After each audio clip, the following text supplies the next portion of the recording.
Little sage, today I want to ask you two questions. Are we losing the ability to be human?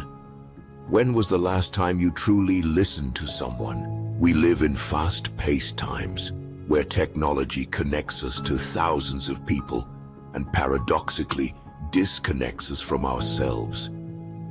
Screens fill our eyes, algorithms shape our opinions, and the time devoted to genuine listening, the kind that requires presence, silence, and empathy, is becoming a rare, almost extinct act. When was the last time you stopped to truly listen to someone without mentally preparing your reply, without glancing at your phone, without judgment? Maybe we are indeed losing something essential: our humanity. Empathy isn't just putting yourself in someone else's shoes. It's bearing the discomfort of seeing the world through the eyes of someone who thinks differently. But in an age where everything is polarized, where opinions have become trenches, empathy has lost its place. It's become easier to label, reduce, discard. We judge before we understand. We interrupt before we listen. And when someone shows pain or doubt, we quickly offer canned advice, empty motivational quotes, or we simply withdraw from the conversation. We've become emotionally numb, not out of cruelty, but out of exhaustion. Carrying our own pain is already a heavy burden. How can we also hold space for someone else's? But perhaps that's the root of the problem. Modern life teaches us to be efficient, productive, unstoppable, but not human. We forget that our humanity lives precisely in shared vulnerability. Empathy is going extinct because we've confused fragility with failure, when in truth, fragility is the fertile ground of real connection. Another symptom of this dehumanization is the so-called cancel culture. The discourse of social justice, legitimate and necessary, is often tainted by a desire for immediate punishment, with no space for listening, context, or transformation.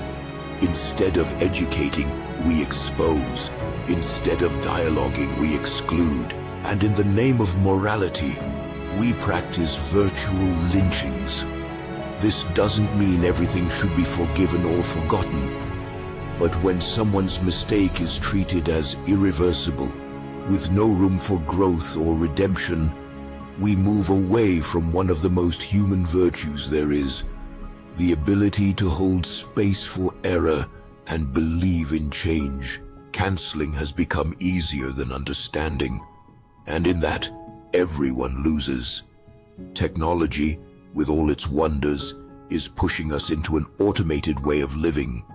Packed schedules, automatic replies, repetitive habits. Artificial intelligence answers for us. Virtual assistants organize our lives. Algorithms decide what we should see, hear, buy. In the name of efficiency, we're slowly turning off the most complex and beautiful part of being human: consciousness. We no longer have time to reflect on what we feel. We have no patience for silence. We live like machines in pre-programmed routines, outsourcing our decisions, preferences, even our relationships. We've become spectators of our own lives, consuming experiences instead of living them. And when life is automated, empathy is too. We start to feel in a superficial, apathetic way, mediated by emojis. To be human is to make mistakes, to doubt, to listen, to be moved, to change your mind. It's to laugh out loud, cry in silence, hug tightly, forgive with effort.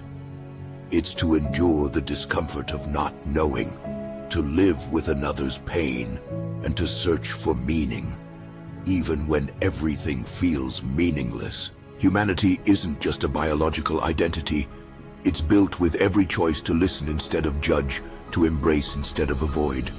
But being human takes time, and today time has become a luxury. It takes presence, and presence has become a challenge. It takes silence, and silence frightens us. So maybe the right question isn't just whether we're losing the ability to be human, but rather, what are we doing every day to make sure we don't lose it? So, little sage, the world won't slow down for us, but we can choose where to place our attention.